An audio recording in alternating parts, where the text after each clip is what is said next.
proses belajar yang kedua adalah penyimpanan dalam ingatan. Jadi apa yang sudah diperhatikan tadi, ya, perhatian itu tidak pasti dengan mata ya. Apa yang didengar, apa yang dialami itu juga pengamatan namanya. Itu juga perhatian. Anda mendengarkan itu juga perhatian, bukan berarti perhatian itu hanya melihat, tidak, ya. Tapi juga apa yang dialami itu kemudian disimpan dalam memori.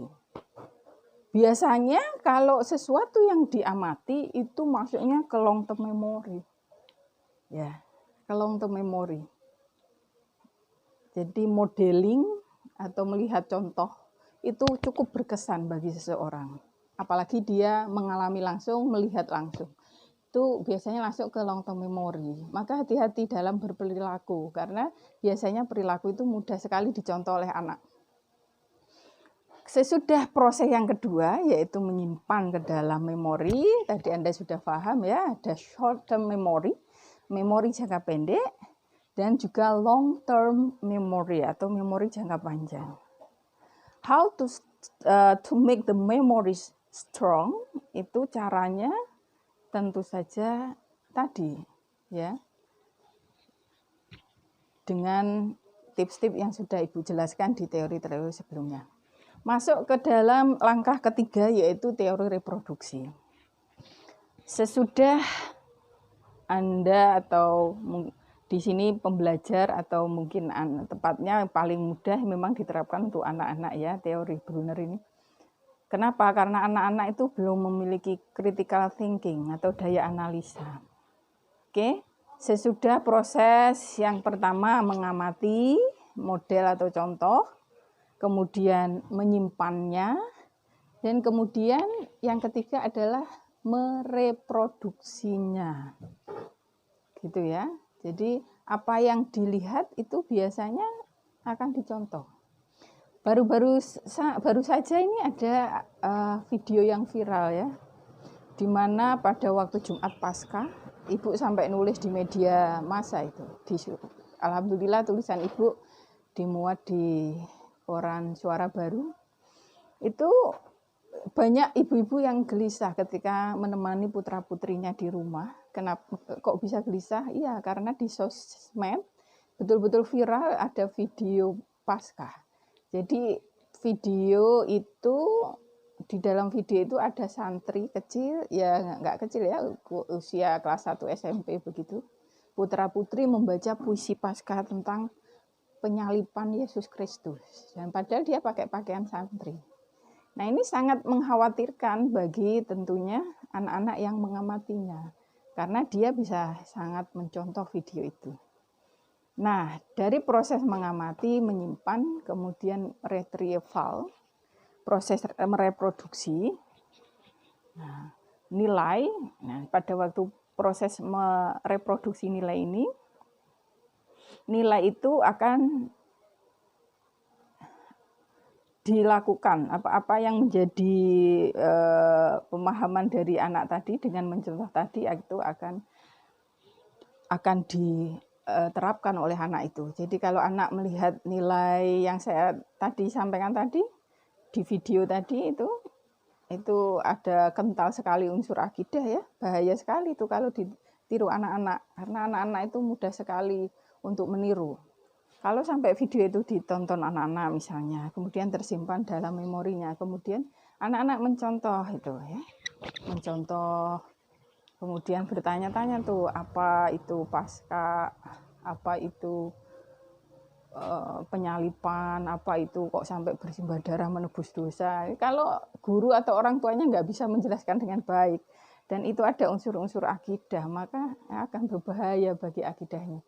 Anak akan mencontoh ya bahwa hal-hal yang terkait dengan akidah itu oke, ternyata. Padahal tidak.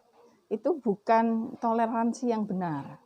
Toleransi yang benar itu yang bersifat muamalah.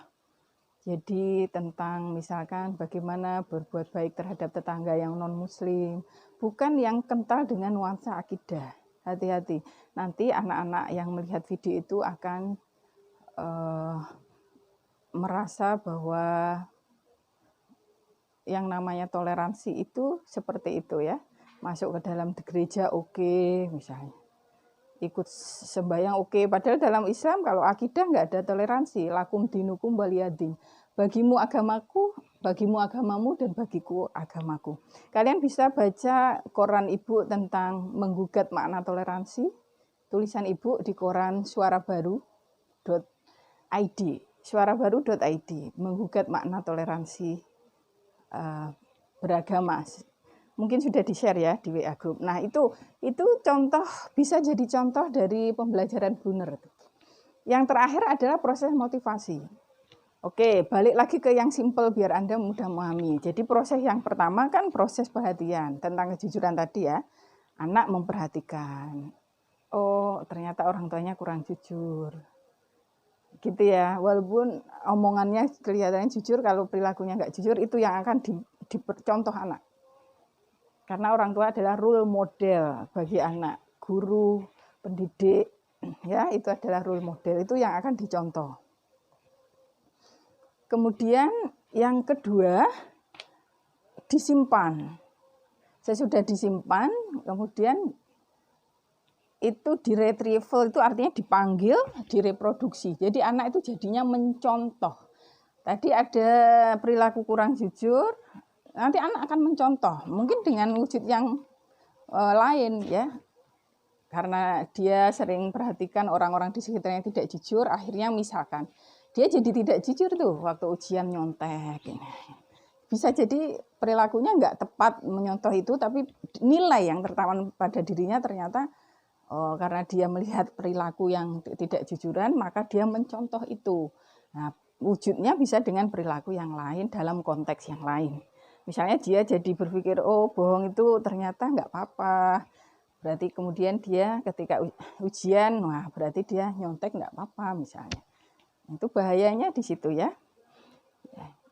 Nah itu adalah proses reproduksi, artinya melakukan apa yang tadi dicontohkan. Melakukan apa yang tadi diperhatikan. Itu proses ketiga menurut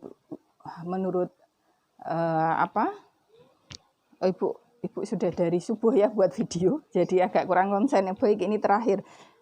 Jadi ini menurut Bandura. Yang terakhir adalah proses motivasi. Apa itu proses motivasi?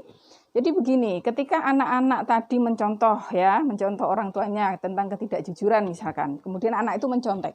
Bagaimana respon sosialnya? Bagaimana respon gurunya? Apakah guru hanya diam ketika anak mencontek, ataukah guru menegur dengan baik-baik, ataukah guru menghukumnya? Artinya bagaimana anak itu terus melakukan apa yang dicontohkannya itu tergantung dari sikap sosial yang melingkupinya. Tergantung dari motivasi yang diberikannya. Kalau dengan mencontek, kemudian anak itu kemudian dipanggil, mungkin tidak dipermalukan di depan kelas ya, tapi dipanggil, dinasehati. Kalau mencontek itu tidak benar, mencontek merupakan perbuatan yang tidak jujur ya, dan sebagainya. Maka berarti anak itu akan menjadi dismotivation, artinya akan tidak punya lagi keinginan untuk mencontoh lagi. Jadi diperlemah begitu. Tapi kalau dia mencontek dibiarkan saja misalnya, pada proses motivasi, proses terakhir dalam pembelajaran nilai, ya dia akan termotivasi untuk terus melakukan apa yang dia contoh tadi. Seperti itu. Mungkin cukup ini ya, kuliah dari Ibu. Jadi ada tiga tokoh dalam teori belajar tadi ya, dari Brunner, dari Wittig, dan dari Bandura. Semoga bermanfaat. Wassalamualaikum warahmatullahi wabarakatuh.